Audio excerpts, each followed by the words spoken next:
dans son immensité. Au milieu de tout ça, là, Des milliards de galaxies, et dans chacune, des milliards d'étoiles. Et tournant autour de ces milliards d'étoiles, des milliards de planètes.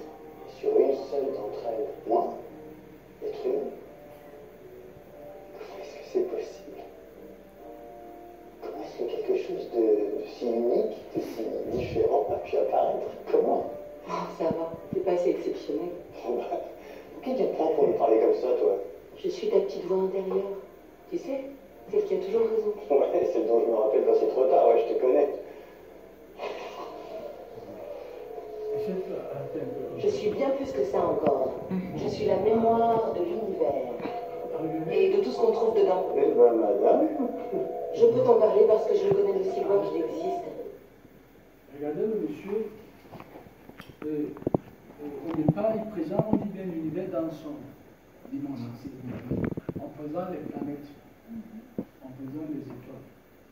Et le monsieur dit qu'au milieu de tout ça, il est. Et dans le fond, on peut bien se rendre compte que le nom, alors, qui renvoie, je parle là de la sémantique, hein, c'est-à-dire qui ont été adaptés, c'est-à-dire dans le but de différencier les objets.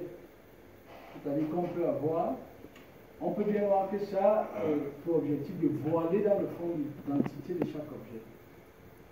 Parce que quelque part, le monsieur, au fur et à mesure que la dame commence à lui parler, vous allez bien voir que c'est comme si les étoiles sont une entité différente des planètes. Et les planètes elles-mêmes qui seront une entité différente de l'humain. Donc vous allez dans les étoiles, les planètes, les humains, alors que tous ces éléments, dans le fond, renvoient à l'univers. Bon, et vous voyez dans le monsieur, il commence à causer avec la dame sans même s'en rendre compte qu'il cause avec la dame. Parce qu'il est quelque part en pleine méditation. Et le monsieur est convaincu que c'est lui qui pense, c'est lui qui donc désire, c'est lui qui aspire. Mais pourtant, c'est vraiment l'univers qui rentre en scène. Et vous allez voir que ce qui va attirer son attention, qui est vraiment dans un monologue, c'est quand la dame va commencer à lui donner un regard sur lui qu'il n'avait pas. Parce qu'il est vraiment convaincu que c'est lui qui pense, lui, parce qu'après, il dit, bah, qui te prends-tu? Voilà, parce que la dame, c'est-à-dire, va lui donner une idée de lui qu'il n'avait pas. Ça veut dire que dans la conversation, il va buter sur lui, pour se rendre compte que dans le fond, ce n'est pas lui qui parle, et que c'est vraiment une autre personne, je peux dire, qui parle. Bon, c'est la raison pour laquelle vous allez vous rendre compte que généralement, quand quelqu'un, parfois marche en route, il commence à parler, c'est comme un fou. C'est quand il est confronté aux événements, c'est-à-dire donc il ne perçoit plus rien. Il ne comprend plus rien, il commence à parler. Donc c'est un peu ça qui se passe. C'est-à-dire que parce que vous allez bien voir que les sentiments parfois qui peuvent émerger de vous, vis-à-vis d'un individu, c'est toujours lié non seulement aux informations que tu reçois, mais généralement, ça part souvent du fait que l'idée de toi n'a pas été alimentée. Donc, quand les sentiments parfois émergent de toi, on voit vraiment l'univers qui rentre en scène, mais parfois toi, tu n'es même pas conscient de ça. Tu penses que c'est toi qui penses. Tu crois que c'est toi qui désires. Tu vois comment est-ce que, sous la pulsion des éléments auxquels tu peux être confronté au quotidien, il y a des projets qui commencent à naître de ton esprit. Comme on disait tout à l'heure, peut-être qu'il faut que je commence à chercher un moyen pour... Alors que dans le fond, ce n'est même plus toi qui penses. Mais le problème, c'est que tu n'es même pas conscient que c'est toi qui penses, mais que c'est l'univers qui commence à rentrer en action. Jusqu'à ce qu'à un moment donné, c'est-à-dire d'autres paramètres viennent tellement te révéler que mais c'est pas toi. C'est pourquoi parfois quelqu'un peut se rester appris, se poser la question, mais ça c'est quel type de pensée ça? C'est-à-dire à un moment donné, il réalise clairement que c'est pas lui qui pense. Il comprend, même s'il ne comprend pas trop bien ce qui se passe, il comprend que pour lui, il pense que c'est pas lui. Peut-être un élément pour ajouter ce que tu dis. Il dit l'univers dans son immensité, au milieu de tout ça. Moi, confond donc, ça veut dire que lui, il se considère comme une individualité. Et il considère aussi chaque élément de l'univers comme des individualités.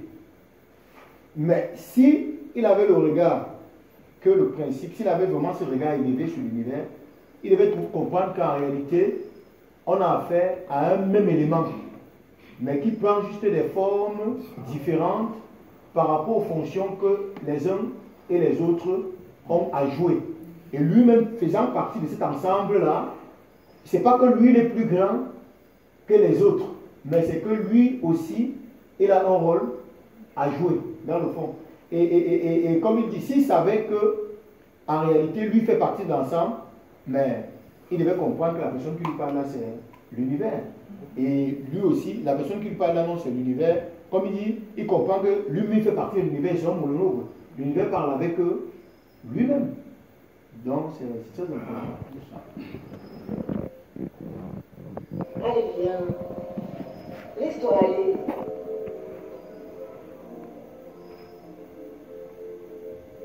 Pense maintenant aux choses telles qu'elles sont et non telles que tu les vois.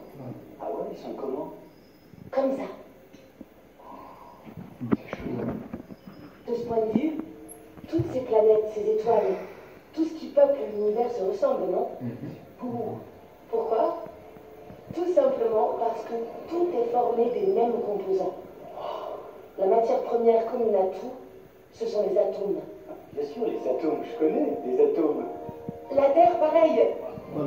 Un énorme tas d'atomes. Ah bah elle, on la reconnaît. Voilà. Donc en fait, vous voyez, qu'est-ce qui se passe?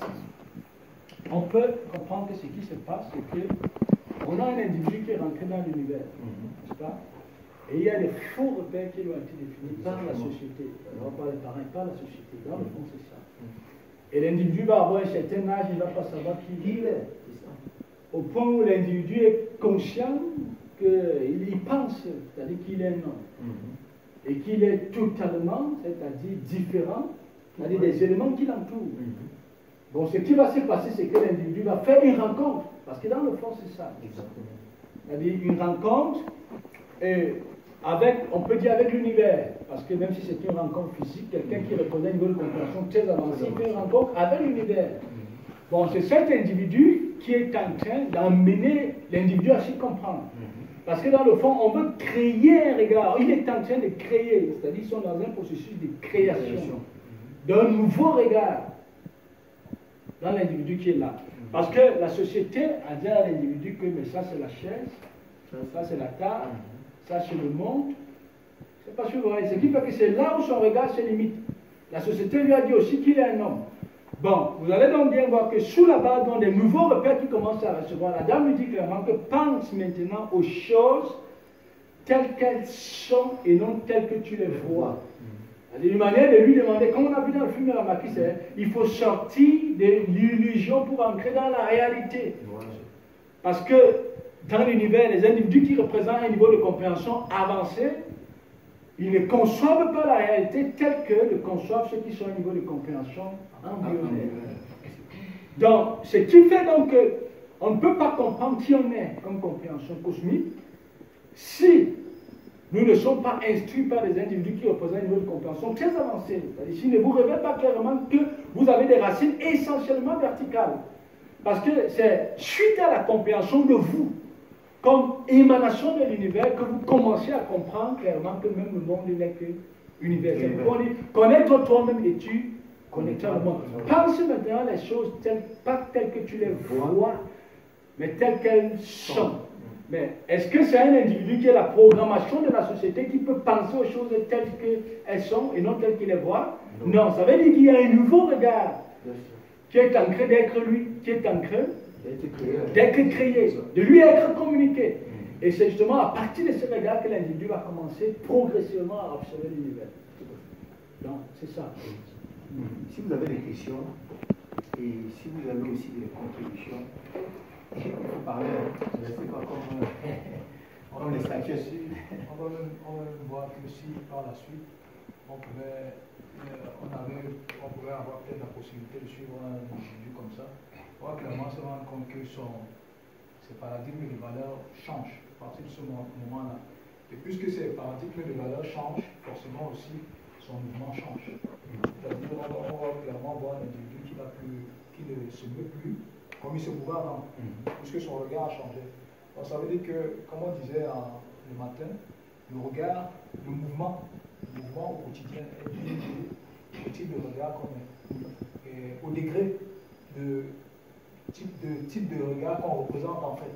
Parce qu'on va voir que les petites consciences, c'est-à-dire par exemple un individu comme celui-là, avant qu'il ne fasse la rencontre par exemple de la supposée conscience qui se procure en lui là, on va clairement se rendre compte que sûrement toutes ses préoccupations, toutes ses ambitions, tous ses désirs ne tournaient que par rapport à ce qu'il voyait autour de lui, la maison, il voyait la maison, lui ce qu'il voyait c'est la maison, c'est la chaise, c'est la facture, c'est l'ampoule, c'est la voiture. Donc c'est tout ce qu'il voyait. Et on voit clairement que toutes ces préoccupations ne tournaient qu'autour de ça. Parce qu'à un certain niveau, ça représente clairement ce qu'il est comme compréhension. Mais maintenant, si on le suit, on va clairement se rendre compte que ça a changé. C'est-à-dire qu'il n'a plus les mêmes préoccupations, plus qu'il voit les choses autrement. À ce moment-là, plus qu'il comprend que lui-même, il fait partie d'un ensemble, son objectif, ou alors ses préoccupations, ses désirs, ses ambitions, si, je dis bien si on le suit, on va clairement se rendre compte que ses objectifs ont changé. C'est-à-dire son ambition a changé, ses désirs ont changé. C'est-à-dire ses désirs sont clairement liés à la nouvelle façon dont il comprend les choses. C'est ça. Comme un témoignage. Oui. Par rapport à ce que cette femme est en train de dire, je réalisais ça aujourd'hui, récemment, avec le petit Céphas, que nous sommes comme des programmes. Et des programmes ne donnent que ce qu'ils ont reçu. Ils ne peuvent pas donner au-delà de ce qu'ils ont reçu. Donc ils se limitent à ce qu'ils ont reçu.